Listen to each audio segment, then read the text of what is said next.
Welcome to Retrained Search, the podcast, where we lift the lid on what it's really like to work retained, discuss the stories we've gathered along the way, and give you all a peek behind the scenes of our amazing community and how they're getting ahead.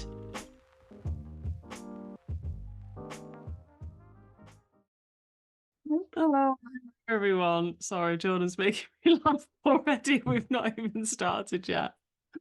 Don't do what you normally do and say, what have you just been saying to me, George? No. Let's not. No. I'll do that. Okay, so welcome to... 10? No, we're way past that. It's like 13. Oh, is it? Jesus. 13? Yeah, 13? yeah. Episode 13 of Retrained Search, the podcast. Let's go with that. Just to start, before I have to apologise, I've got my dog in the room with me. Oh, Jordan. Becca's out, I know, and I was really torn between. I'm best like kicking him out of the room, but I've got no control over him then. But if he's in the room, I can sense when he's about to go and I can mute it and kick him. Just for everyone listening, we would never kick our dogs. We're just joking. RSPCA, that is not true. We would never actually do that. But if the window cleaner turns up, then we're in trouble. You might have to mute yourself and I'll have to do it on my own. Not this time. Yeah, we're good. It's fine. We'll be All fine. right, good. How are you, George? I'm good. After Milo? Yeah? Yeah, I'm good. Yeah, nice and busy. Yeah. Everything's good. Not got the baby being sick on you today? No, not today. That was yesterday, right? I was saying that was like proper dad life yesterday. I spent yesterday with us having a team call whilst I held my baby and fed my baby. But that is the beauty of flexible work. That's flexible working at its finest, right? At its finest. It was so nice to see you. It was lovely. I'm not so okay today, George. Oh, God. Oh, God, it scares me. Why? Well, often normally we're like, yeah, we're cool, we're this, we're that. This morning, I've just had a bit of a not a good morning. The first thing that happened was I woke up thinking it feels very light in this room. Why is it so light? Because normally when you wake up at 6:15, it's pitch black, right, at the moment. And it wasn't pitch black. And I looked at my phone, which was flashing and saying alarm on it, but not actually making any fucking noise. And so my alarm normally goes off at 6:15. It was 7:45 when I woke up this morning. Yeah, but even, I don't know, I just feel like you like to live life on the edge. What do you mean? Like, we'll say, oh, great, we've got a webinar to 12,000 people next Wednesday. It's at 10 a.m. And then I'll be in the webinar at 10 to 10 thinking, okay, I'm not too early, but I'm prompt. And then it'll get to like 1 minute to 10 and I'll be like, okay, where's Lou? And I'll call you and you'll be like, oh yeah, I'm just walking up the driveway with the dog. I'll just put some lippy on and then I'll be on. And I'm like, I know, yeah, I know, but I didn't like that. It wasn't a good thing. It wasn't a good thing. And the worst thing was, like, maybe Harry just took advantage of it and just, because I didn't go in with a cup of tea, just didn't get up. But he didn't get up either. So we both, but then like a minute after my alarm went off, he walked in and went, and he pulled his school uniform, his tie was sideways. I've just woken up. And I was like, I've just woken up. So we missed the bus. Well, maybe you needed it. Maybe you needed to sleep in and you'll have a more productive afternoon as a result. Yeah. Well, and then I tried to join this Chamber of Commerce thing, which we've just joined. It's actually quite good and the stuff that you get is really good. But it wasn't straightforward to join, so I couldn't join. So I had to do a separate session. So I'm just feeling like all out of, haven't got my shit together properly today. Yeah. But I mean, yeah, no massive drama. Everything's still all right. The wheels are still on. Thank God. Your boiler's fixed. You've got heating again. I've got heating. I'm not freezing cold. Yeah, God, that was awful. It's not nice being out here in the winter with no heating. It's really, really, really cold and not nice. But it's not as cold as a lot of places. So I shouldn't. But you're removed to a remote farmhouse and kind of can't help but feel like you're asking for it. I know. I bring it all on myself. I don't disagree. Okay, I have got some good news to share with you, even though I'm not in, all together. I've just been looking at what's been going on since loads of saw you good guys. news, haven't they? Absolutely tons has been going on, and I can't believe it. It's not even the end of January yet. So I wanted to share with everybody what's been going on. We have a member who is living the dream with what he calls debriefing. Call them like what you want. Retrospectives, they're often called, aren't they, in tech and IT? Yeah. Feedback meetings. Yeah. Retrospectives is engineering, I think. Is it? I can't remember. I'm getting lessons learned is engineering. Retrospective is tech. But it's basically, yeah, feedback, debriefing after the search is complete. So he says, we've just got off, and it's something that we teach our members to do religiously as part of their process.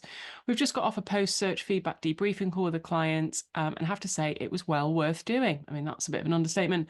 The feedback from the client was extremely positive.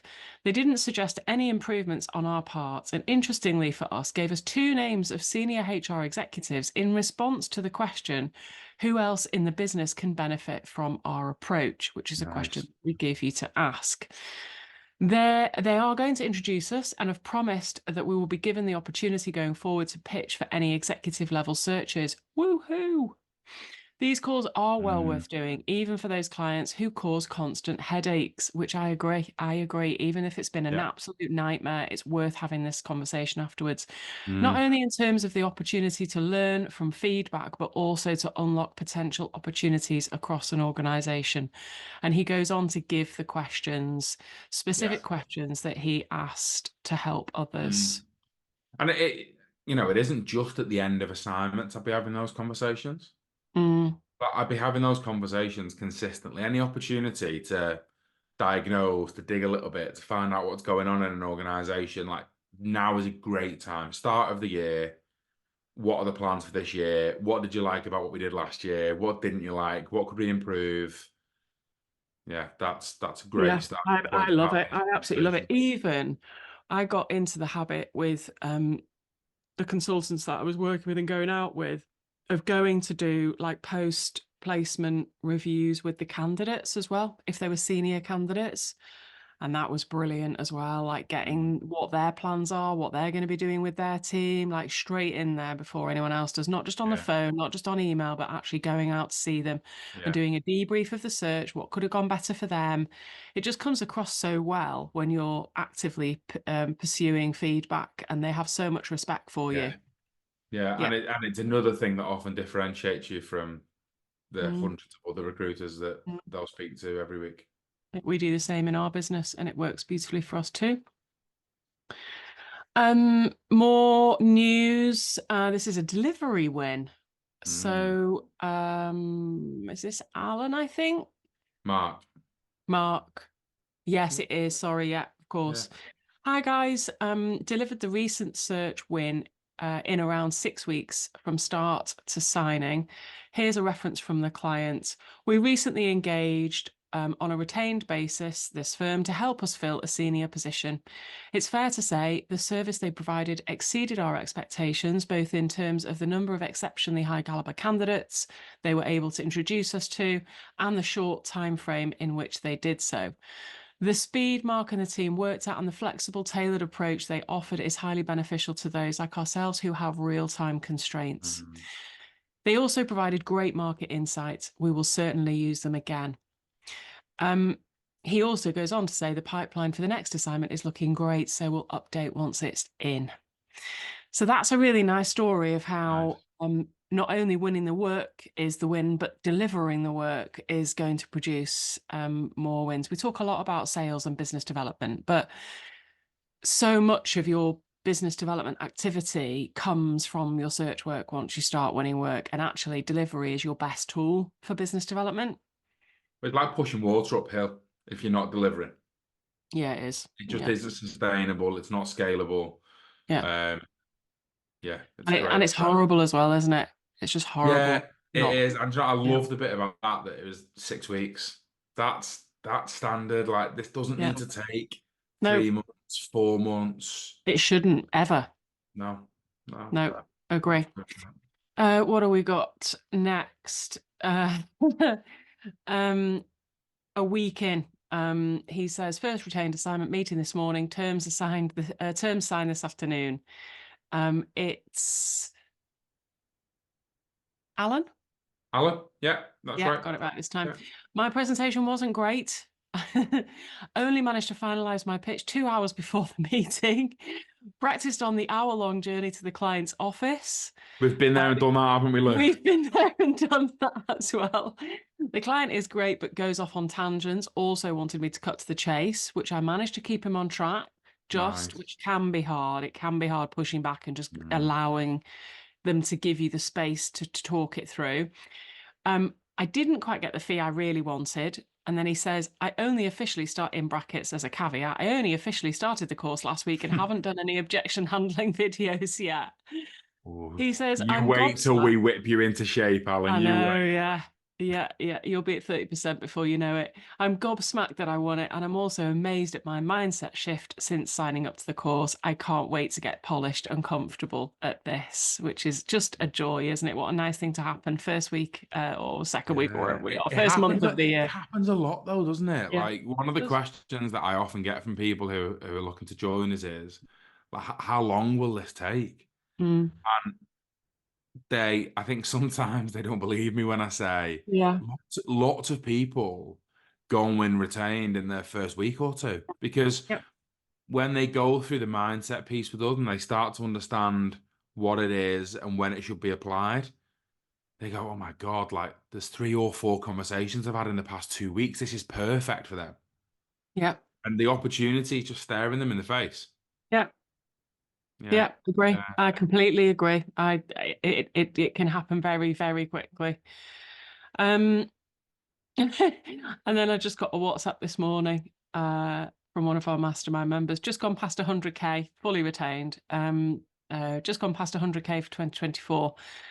Invoiced. The pipeline is yeah, it's good.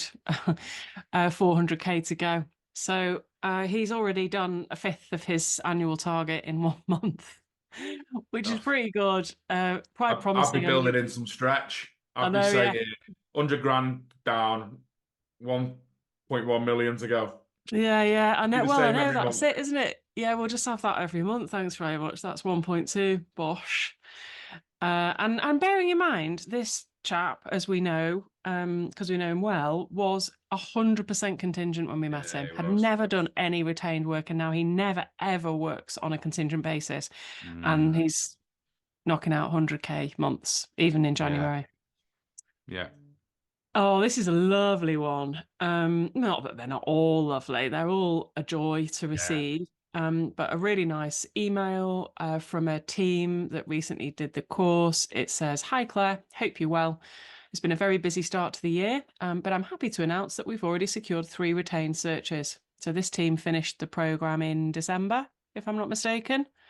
Uh, Was I don't it? even know if they finished it. Oh, really? They're still midway through. Yeah, I think they Yeah. might have one more session Might to be like go. 3/4 of the way through.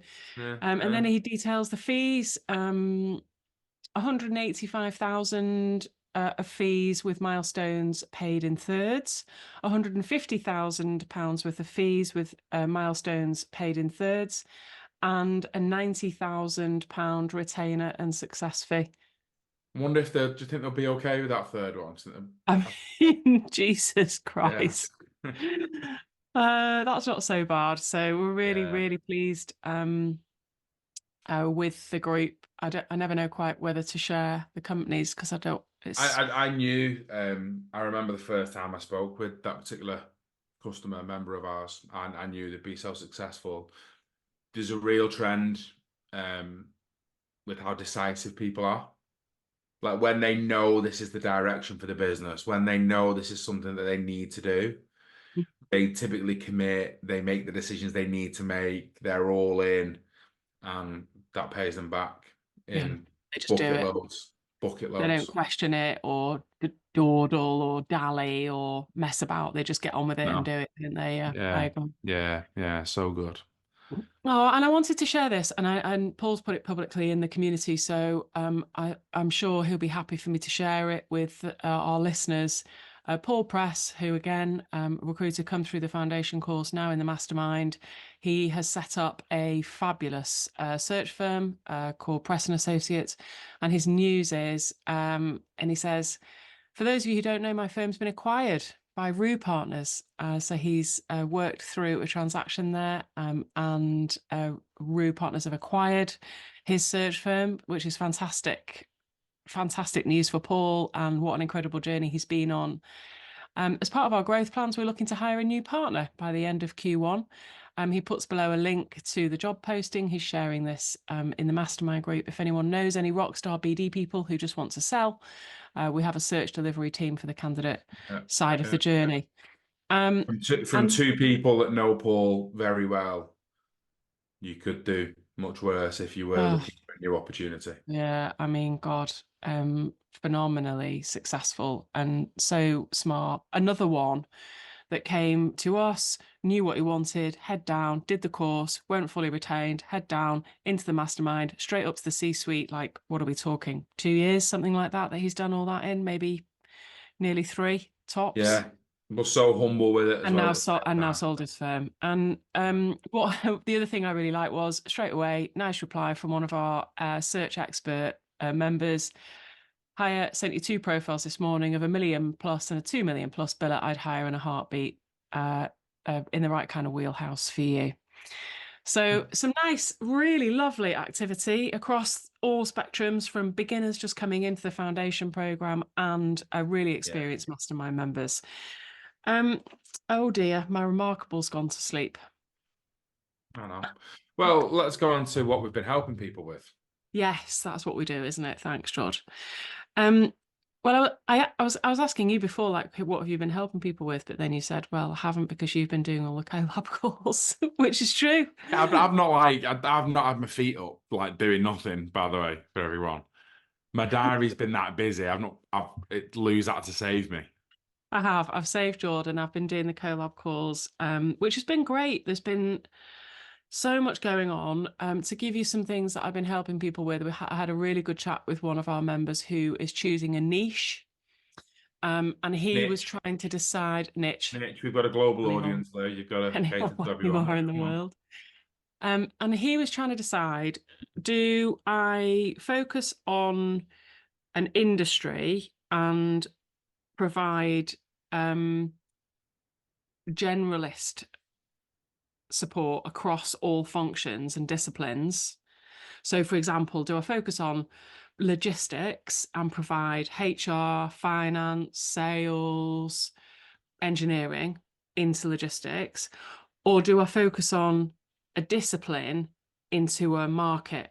So like engineering into supply chain and logistics, for example, right?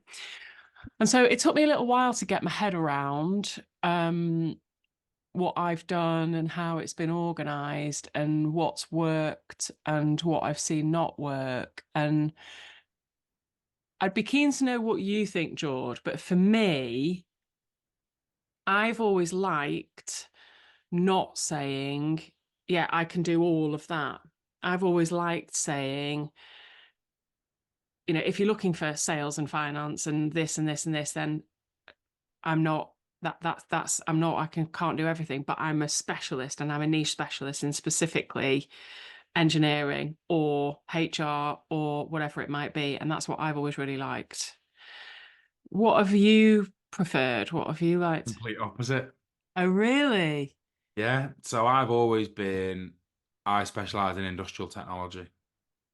Whether you're looking for a salesperson, for someone to lead a finance department. Right. And the reason that I've done that is just because I get bored recruiting the same profile. It's really, I didn't notice one way or the other that like it benefited me in terms of billings. Actually, for me, it was just, I just can't spend every day recruiting the same person. Yeah, I like a bit of diversity. I like, oh, this is a new exciting role, and oh, you want me to do this now to open this new site in Silicon Valley. That sounds cool and that's exciting. And I just always did it for diversity. But we had Jess Biller on last week, didn't we? And we know I get excited by new shiny things, and it Yeah. keeps me engaged and happy. So And maybe it's just because of that. yeah, maybe it just suits your personality better. I quite liked having like a discipline focus, but then being able to work in different areas of the market. Like Mm. I liked being a specialist in engineering, for example, but being able to go into chemicals, petrochem, or renewables, or Yeah, yeah, I get that. I think yeah, the only thing I did find where it benefited me, especially from a BD approach, when I started working across different functions but within the same space, is it became much easier to navigate and get repeat business from existing yeah, customers in different departments and functions. yeah. So Yes. Well, it sounds like there's pros and cons to both, yeah, and that was kind of where we landed, using but I everybody do think you else's. need to have clarity. I I do, do yeah, think yeah, you need to be able to verbalize to a prospect who you are, what you do, but importantly, the problems that you solve for yeah, customers. definitely, yeah, definitely. Mm. We also talked about timelines on a typical search. I get asked that quite a lot, and I was asked that on a call the other day. What does an executive search timeline look like? How long does it actually take? And I pulled up a few Shrek proposal examples just to show the evidence, and they were all 12 weeks to offer Mm. generally. Mm. That was the pretty easy answer. And then lastly, one of the other things that stood out was somebody with quite a wide talent pool, a wide brief, and that meant that there was potentially thousands of people that could do the job. How do you actually carry out a search where you turn over every stone when there's thousands of people? Mm. Mm. And we talked about how to put parameters on the search and how it isn't realistic to search the world through thousands and thousands, and no firm would be able to do it. It's not commercially viable to do that. And but then how to decide what those parameters are, whether it's target companies, whether it's uh, qualifications from a specific university that you got to kind of get the client to, okay, there are thousands of people that could potentially land on your desk, Yeah. rather than us Yeah. identify X number that you think are mediocre. Why don't we go to the absolute best case scenario and work backwards from there? Who do they work for? What qualifications Mm. have they got? And There's kind of loads of ways you can do narrow it, it isn't it? down. Like I remember one of my biggest clients, their headquarters were in St. Louis in the US. Yeah. And I remember saying, like, where do you need this VP sales to be? "Oh, they can be anywhere." And I was like, well, I can't search everywhere. So, so actually, okay, well, would it be fair to say if they lived in St. Louis, that would be a benefit? Well, yeah, of course it would. They're like on our doorstep, aren't they? Okay, well, let's start there, and then we'll work out from there, right? And Exactly. Yeah. Yeah. but Exactly. I think often with those searches, when you've got huge talent pools, it's easy to get frustrated with the client. But I've Yeah. always found that, well, I say always, the vast majority of the time, I found that the client are actually trying to help. They Yeah. think that by saying, oh, well, it can be anywhere and it can be from any industry, and Yeah. actually they could have 1 year experience or 51. Like they think they're helping you by broadening the talent pool, but it reaches a critical mass where it's just too big. And I agree. And I think a lot of people are scared of saying that. You don't need to be scared to say, I can't search thousands of people. It's not mm, possible. So let's agree on the parameters. And that's the mm, bit that as a frustrated contingent recruiter, you don't say, you just think, oh, for fuck's sake, give me a bit more to go off. And yeah, so we were having the conversation of how you actually say that and how you articulate that to get to a mm, common ground where you're both helping yeah. each other. Well, I mean, we've talked a lot about this, haven't we, Lou? When you look at delivery, and I found this because it's exactly how I felt when I moved from contingent to retained. I thought it was going to be that mystical process we talk about. I thought it was going to be totally different. Mm, And actually, what I see a lot is when people go through the delivery module, a lot of the components they're kind of doing already in some shape or form. mm, It's about polishing and tightening up and Yeah. getting better and controlling the process. Most of it is management and control, isn't it? Yeah. Yeah. And having a timeline, setting out what you're going to be doing each week, and when you're going to get to this stage, this is what's going to happen. When you get to this Yeah. stage, this is what's going to happen. But making sure you've done the thorough full search so that when you get to this stage, that's it. All of the people that you're going to be choosing from are here now in front Yeah, of us. yeah. I mean, the challenges that you can sometimes face in delivery, often you can't prevent them. And what I mean by that is, if the candidate doesn't exist, they don't exist, right? You can't prevent that No. happening. But what you can do is prevent it becoming a problem by Yeah, managing the post process, by being proactive, by working with your client to drive them to a result. exactly. Yeah. Very nice. And now we move on to some controversy. Well, the controversy, we try and think about, have we seen anything on LinkedIn that's controversial? I'm just going to fight my corner. So I did a post this week about a sales call that happened, right? And this was a true sales call, right? I got on the phone with the guy, and the guy says to me, "Tell me what you did." And I thought, well, you put the call with me, mate. It's a bit weird. I said, "Oh, I'll tell you though. Like, we help recruitment businesses win their work on a retained basis." What does that mean? Well, it means that you get financial commitment from your customer, and that allows you to go further and do more and solve problems that often can't be solved on a contingent basis. So the customer pays you up front.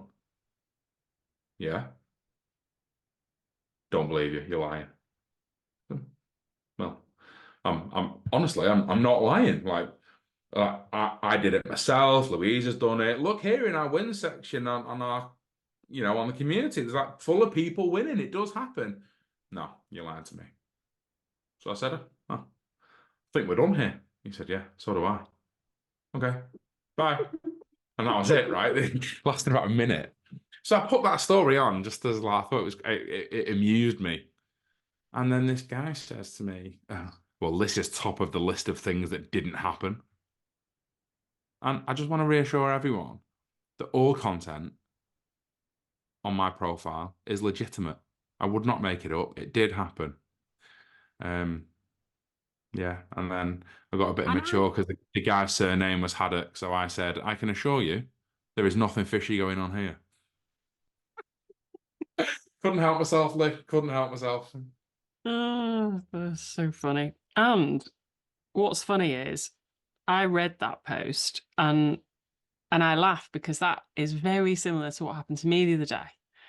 Because I had a call with a guy and he was like, "I've seen your stuff, I've seen your posts, I've seen all of this, been following you for ages, but it just won't, my clients won't retain. They just won't."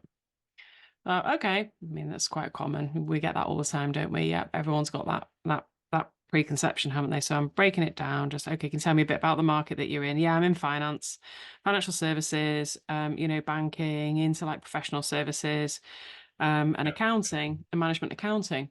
So I know because I've sat next to the finance practice in a very reputable search firm, a significant sized finance practice, all working on a retained basis with a lot of the companies he was Mm. mentioning. And I know they do retain, right? So he says, yeah, they just don't, they just don't, they just never do, they never do. I've been and asked all of them and they've said, no, we never retain. So I'm taking a deep breath and say, okay, well, what if I were to tell you that this was my situation, this company that I work for, and this was the finance team and the practice I sat next to, and these were the contracts that they won with those companies? Yeah, I don't believe you. And he did the same thing. So I said, well, I don't know where to go with this conversation really, because if you don't want to believe that retained is something that your clients will do, or you don't want to believe me when I'm sharing from my experience that they do, then I'm not sure where you want this conversation to go Yeah, next. you know what? It's Like, difficult though, right? Because on one hand, like I laugh at it and I go, "Why were you even having a call?" yeah, But exactly, on the yeah. other hand, right, I would really encourage anyone out here, anyone listening to us that's thinking about investing in training for whatever it is, to question and to Yeah, do your due diligence. right? Because let me tell you, I've not told you about this call, and I'm not going to name any names, but I had a call with somebody last night, right? They had paid quite a bit of money for some training in retained Mm. over the past couple of years with someone we know. I say I won't mention any names. You haven't told me Say, and I haven't told you this. No, that. no, You haven't no. told me I that. haven't. No, it was at 9 o'clock last night. I just haven't got around to telling you. And he said it was the worst thing he ever did. He Oh, got absolutely nothing from it. What he was promised in the way of support and guidance, he didn't get.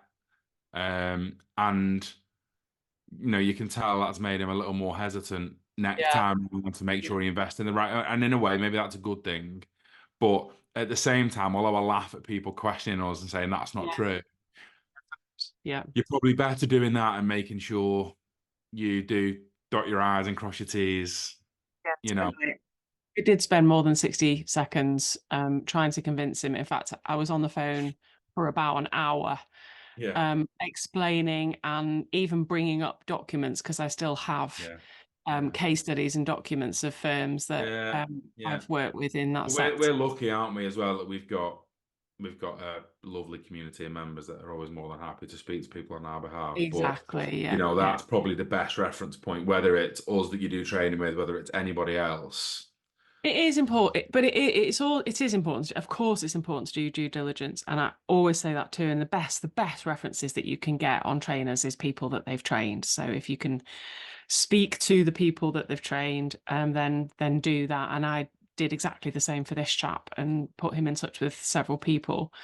But also, I heard on the radio the other day. I know you get tired of me saying I hear things on the radio, but I do hear. Was it Chris Evans by any chance? I do like Chris Evans. I know. I think he shares some very good stuff. And did you know that having a growth mindset is the highest human value that you can have? Really? That's what I heard. Really? That's what I Did heard. you know that Chris Evans is from Warrington? I did, of course I did. I've read his book. We're kind of a big deal Kind of a in big deal. Warrington. We just all walk around with our growth mindsets. Yeah, you do all walk around. It was a guy called Adam Grant he had on as a guest, and I'm now going to go out and read all his books and listen to all his podcasts because he was phenomenal. But yes, growth mindset is the highest common value that you can have, according to Chris Evans and Adam Grant, and I'm sure other people too. And that's what we're looking for in people that have the potential to be able to move to a different model and adapt to different ways of working, which Yeah. is what retained is. It's a different way of working. But without that growth mindset, no training is going to get in. You do need to be able to be receptive, to listen and take on, and yes, weigh up the evidence, and yes, do your due diligence, but be receptive to learning something new. Yeah, I had that because I said to someone the other day, often, like, there are lots of people we don't let in, right? Mm, We have lots of calls and we turn people away. yeah. And he said, "Oh, interesting. Tell me, why would you turn me away?" And I just said, normally for me, it's ego. Yeah. Yeah. Normally, it's like you can tell they're not receptive to change. They think they know it all already. You know it all. Yeah. They're not willing to be vulnerable and Yeah. say, "This is where I struggle and this is where I need help." Yeah, Maybe I soon should. as someone says to me, like, I just know that I can be better, or I want to continue to develop and learn new things, and I've been making it up as I go along, and I know there are better ways. Like, I'm thinking this is someone that Yeah, yeah, acknowledges that there are constantly things to learn, and they're the people that take yeah. new stuff on, aren't they? 100%. They are. And so that brings us nicely, actually, to what we were going to finish on, our minute on mindset, and how we have been getting better and better at not just working with individuals and selecting the individuals that do best with our program, but also working with teams, which can Yeah, be more challenging because you're an individual, you're a solo business owner, or you're a small business owner, you want to learn, you make an investment, you're going to get your damn money worth out of it. So you're going to actually follow it, because otherwise what's the point? I mean, some people don't, but it's normally because something else gets in the way, and then we help with that, and we can overcome it. But with teams, it's different, isn't it? Because the business owner or the lead or somebody has actually paid or instructed a team of people to go on the training rather than them doing it themselves. And quite often we're given people to put through it. And that's very different, isn't it? Being told to do training and actually voluntarily investing in your own training are two really different things. Yeah, yeah. I mean, when I get asked, and I do get asked a lot, who doesn't this work for?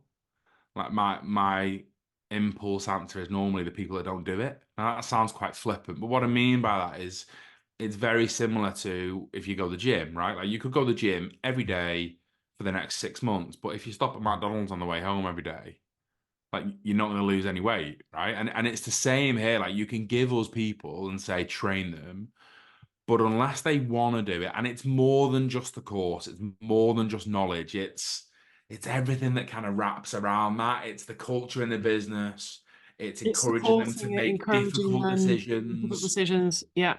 It's all of that. And we're going to continue to provide even more support to teams Yes, we in are. that implementation, aren't we, Lou?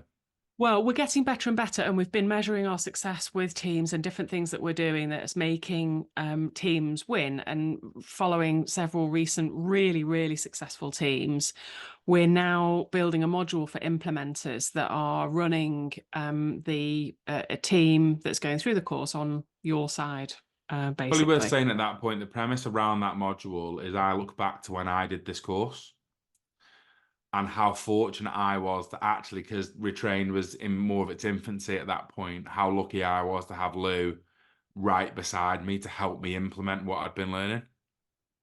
And so that's why we're doing that now with teams. Yeah. And so if you're listening to this and you have a team, we are providing bespoke one-to-one coaching for your implementer for the team.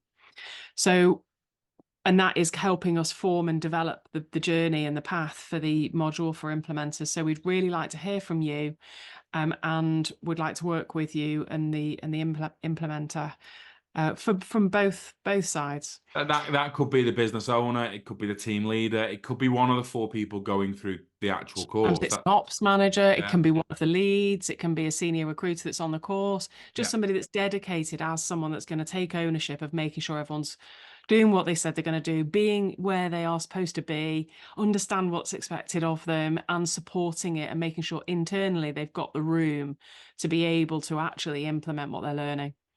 Yeah, absolutely. Yeah. So that's what we'll leave you with. It's a bit of a shout out, really, and some mindset on teams. Like sometimes it can feel like you can't shift the direction of a whole team, but you can. You absolutely can, and we'd like to help you do organically. It really does. Like just nudge them, and just get then one going, and then the next starts one. with one and the other, and then everyone goes, "Shit, they're doing well. I want to do the same thing." Yeah, exactly. And it's a joy. All right, thank you, Jordan. Thanks, Lou. Thank you. Well done, Milo. No barking. Winning. Yay. I knew we'll see you all. Do we need to ask them to do anything? No, we don't need to ask them to do anything on the podcast. Keep listening to the podcast. We love having you here. We've got some new webinars. We launched our new webinar series, didn't we? We did the first one last week. I think the next one is coming up next week.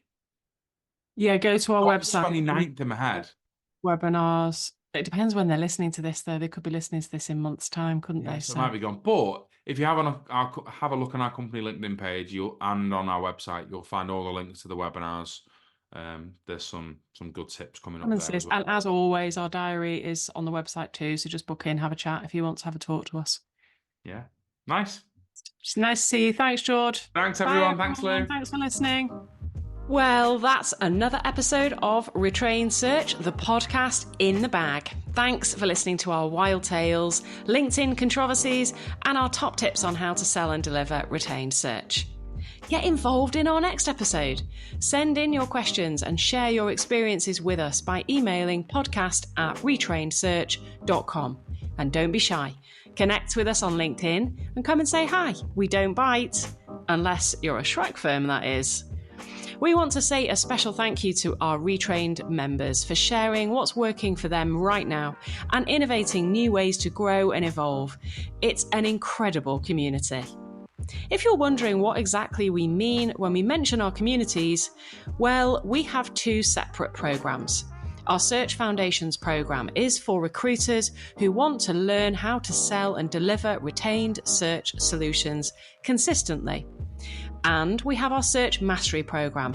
That's for business leaders or owners already at 50% retained or more and looking to scale and grow and structure their search firm. We cap memberships to these programs to protect the integrity of the community. If you want access, just talk to us. Okay, thanks for listening. We'll be back very soon with another episode of Retrained Search, the podcast.